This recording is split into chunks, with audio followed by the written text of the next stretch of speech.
বর্তমানে সমস্ত উলামায়ে কেরাম প্রত্যক্ষভাবে পরোক্ষভাবে রাজনৈতিক দলের সাথে সম্পৃক্ত থাকাটা আমি আবশ্যক মনে করি। কারণ যারা মসজিদ মাদ্রাসা খানকা নিয়ে মগ্ন আছি, বড় ক্ষতির থেকে বাঁচার জন্য বড় ক্ষতির থেকে বাঁচার জন্য বর্তমানে রাজনৈতিক দলের সাথে সম্পৃক্ত হওয়া, রাজনীতি করা আবশ্যক মনে করি। এখন প্রশ্ন যে বর্তমান চালু আছে গণতান্ত্রিক পদ্ধতি, এটা কুফরি মতবাদ, এটা খামাখা কথা। গণতান্ত্রিক পদ্ধতি কুফরি মতবাদ না। কুফরি মতবাদ না যে এর প্রমাণ কি, আর কুফরি মতবাদ আছে যে এরই প্রমাণ কি? আমি অনুরোধ করব কুফরি মতবাদ কি কি অনুগ্রহ করে আপনারা যদি বলে দিতেন যে এই এই এই এই কারণে কুফরি মতবাদ, তাহলে আমার জন্য সহজ হতো। আমি শুধু একটা বিষয়ে আলোচনা করব যে ক্ষমতার উৎস জনগণ। আসলে ক্ষমতার উৎস, ক্ষমতা দানকারী একমাত্র আল্লাহ। তো আল্লাহর এটা জনগণের সাথে লাগাইলে এটা কুফরি মতবাদ। আমি বলতে চাই এটা তুমি বুঝছই না, আসলে কোনো কিছু বুঝছো না।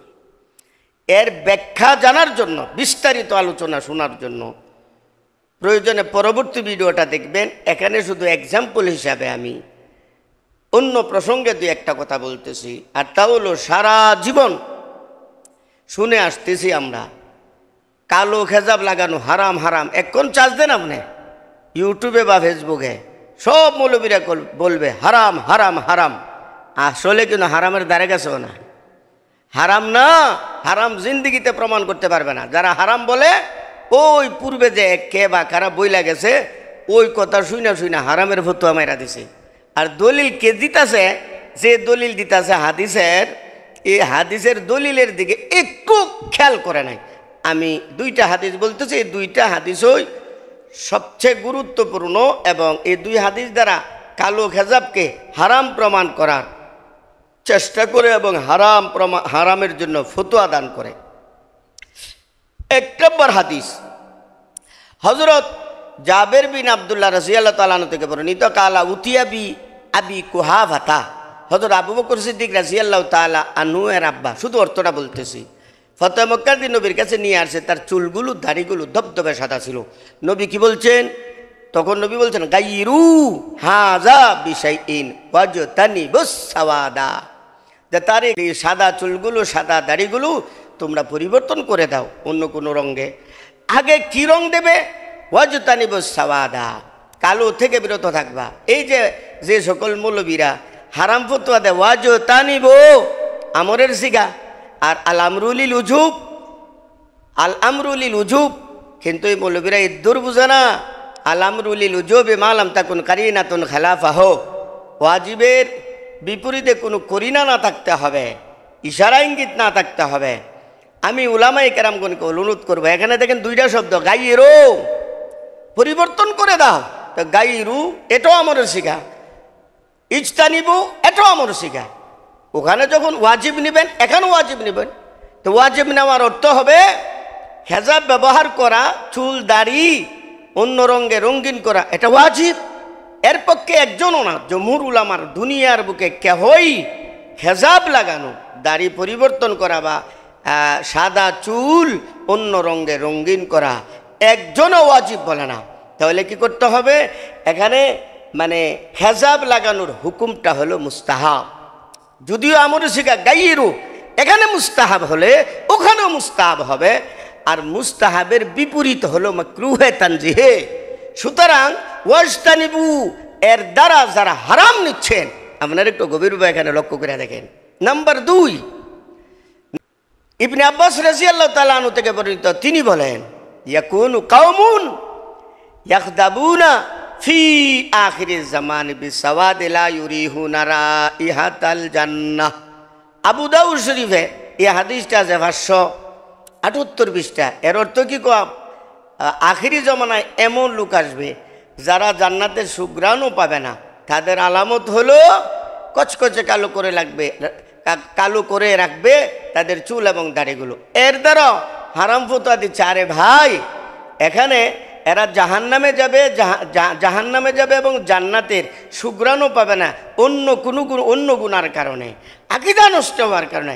এখানে তাদের শুধু আলামত দেওয়া হয়েছে, যে তাদের আলামতটা হলো চুল দাড়ি কচকচে কালু করে রাখবে। তার প্রমাণ কি? প্রমাণটা দেখেন, পক্ষে হযরত হাসান রাদিয়াল্লাহু তাআলা আনহু, আলী বিন হাসান মানে হযরত হাসান রাদিয়াল্লাহু তাআলা আনহু, আনিল হাসান ইবনে আলী আন্নাহু কানা লা ইয়ারা বাসান বিল খিজাবি বিল আসওয়াদ। কালো খেজাব ব্যবহার করতে হাসান রাদিয়াল্লাহু তাআলা আনহু কোনো সমস্যা মনে করতেন না, কোনো সমস্যা মনে করতেন না। মুসান্নাফ ইবনে আবি শাইবা 12 নম্বর খণ্ড 555 মানে 555 পৃষ্ঠা। আরেকটা হাদিস হযরত ইবনে জুরাইজ থেকে বর্ণিত, কালা সামিতু উমর ইবনে আতা কালা রাইতুল হুসাইন ইবনে আলী ইয়াসবাগু বিল ওয়াসমাতে, আমি ওয়াসমা দ্বারা চুলগুলো কালো করতে হুসাইন রাদিয়াল্লাহু তাআলা আনহুকে দেখেছি। আম্মা হুয়া ফাকানা ইবনা সিত্তিনা, যখন তার বয়স ছিল 60, অর্থাৎ হুসাইন রাদিয়াল্লাহু তাআলা আনহুর বয়স যখন 60 বছর ছিল, তখন ওয়াসমা দ্বারা উনি চুলগুলো রঙিন করতেন, মানে কালো করতেন। এখন আসেন ওয়াসমা কাকে বলে? ওয়াসমা কাকে বলে? ওয়া কানা রাসুহু ওয়া লিহিয়াতুহু শাদিদাইস সাওয়াদ, তার চুল এবং দাড়িগুলো কচকচে কালো ছিল, কচকচে কালো। আল ওয়াসমাতু শাজারুন বিল ইয়ামানি ইউখজাবু বিওয়ারাকিহি আশআরু আসওয়াদা। ওয়াসমা এমন একটা গাছ, এই গাছের পাতা দ্বারা, মানে গাছের পাতা দ্বারা খেজাব লাগানো তো কচকচে কালো হয়ে যেত। তারিখে দামেস্ক 14 নম্বর খণ্ড 128 পৃষ্ঠা। এই দুইটা হাদিস হযরত হাসান এবং হযরত হুসাইন, আরও 6টা হাদিস এখানে আছে, যেহেতু লম্বা হয়ে যাবে। এখন বলেন তো, হাসান হুসাইন কালো খেজাব ব্যবহার করতেন, ওনারা কি জান্নাতের সুগ্রাণ পাবে না? ওনারা তো জান্নাতের নেতা হবেন, জান্নাতে সমস্ত জান্নাতের সর্দার হবেন। সুতরাং এই যে ইস্তানিবু আমর দেখা এই জায়গার মধ্যে ওয়াজিব নিয়ে আনিছে, এর আগে যে গাইরু এখানের কোনো খবর নাই।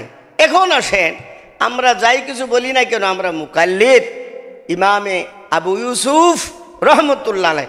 বলেন তো, ইমাম আবু ইউসুফ রহমতুল্লাহ আলাই এই হাদিসটা, এই দুইটা হাদিস উনি জানতেন কিনা? কেউ যদি বলেন ইমাম আবু ইউসুফ মনে এই 2 হাদিস জানছে না, এটা তো বিশ্বাস করার মতো না। ইমামে আবু ইউসুফ রহমতুল্লাহ আলাই উনার ব্যাপারে আসছে যে ফালিহাজা কাল আল ইমামু আবু ইউসুফা, ইমামে আবু ইউসুফ রহমতুল্লাহ আলাই বলেন লা বাসা বিল খিজাবে বিস সাওয়াত, কালো খেজাব ব্যবহার করতে কোনো সমস্যা নাই। ওয়ালাইসা কাযালিকা আন্না আবা ইউসুফ আলা ইলমা বিহাদিসিমা, এটা তো সম্ভবই হতে পারে না যে 2টা হাদিস উল্লেখ করা হয়েছে হারাম করার জন্য, এই 2 হাদিস সম্পর্কে আবু ইউসুফ অবগত ছিলেন না, এটা বিশ্বাস করার মতো না। আগে ইমামে আবু ইউসুফ বলেন ওয়া আম্মা মান ইখতাজাবা লি আজলি তাজায়ুনি লিন নিসাই ওয়াল জাওয়ারি, স্ত্রীকে খুশি করার জন্য, যুবতী স্ত্রীকে খুশি করার জন্য কেহ যদি কালো খেজাব ব্যবহার করে, এর বিধান কি? ফাকাত মানা মিন যালিকা বাদুল উলামা, কোনো আলেম, ওই আলেম যারা হুন্না হারাম শুনছে, হুন্না ফতোয়া দিয়া দিছে। হ্যাঁ, এই জন্য বলতে ফাকাত মানা মিন যালিকা বাদুল উলামা, কোনো আলেম এটাকে নিষেধ করেছেন। কিন্তু শোনো, ওয়াল আসাহু আন্নাহু লা বাসা বিহি, ফতোয়া হলো, বিশুদ্ধ কথা হলো লা বাসা বিহি, এতে কোনো সন্দেহ নাই। ইমামে আবু ইউসুফ আগে দৃষ্টান্ত দিয়া বলেন ওয়াহুয়া মারভিউন আন আবি ইউসুফ রাহিমাহুল্লাহু তাআলা, এই কথাটা ইমাম আবু ইউসুফ থেকে বর্ণিত। উনি বলেন ওয়াকালা কামা ইউজিবুনি, যেমনভাবে আমার নিকট পছন্দনীয়, আমি পছন্দ করি, আন তাতাজাইয়ানা লি, যে স্ত্রী আমার জন্য পরিপাটি হইয়া ফিটফাট হইয়া থাকবে, সুন্দর হইয়া থাকবে। ইউজিবু, হ্যাঁ, বেচারির কাছেও পছন্দনীয় বিষয় হলো আন আতাজাইয়ানা লাহা, আমিও ফিটফাট হইয়া পরিপাটি হইয়া তার জন্য রেডি হয়ে থাকবো। হ্যাঁ, মবসুতে সারাকসি 1ম খণ্ড 199 পৃষ্ঠা। সার কথা হলো, সারা জীবন শূন্য আইছি, ইউটিউবে চার্জ দিলে শুনবেন কালো খেজাব লাগানো, হারাম হারাম হারাম, আসলে হারামের দ্বারে কাছেও না। 40-এর আগে বেলা কারাহাত জায়েজ, আর 40 বছর পরে মাকরুহে শুধু তানজিহে, অথচ এটার আমরা হারাম লাগাইছি। ঠিক তেমনই ভাবে গণতন্ত্র পদ্ধতি, গণতন্ত্র মতবাদ, কুফরি মতবাদ, এর পক্ষে কোনো দলিল নাই। নস্যে সরি, নস্যে কোতেই কোনো দলিল নাই। এই বিষয়টা আমি পরবর্তী ভিডিওতে ক্লিয়ার কাট করছি। আসসালামু আলাইকুম।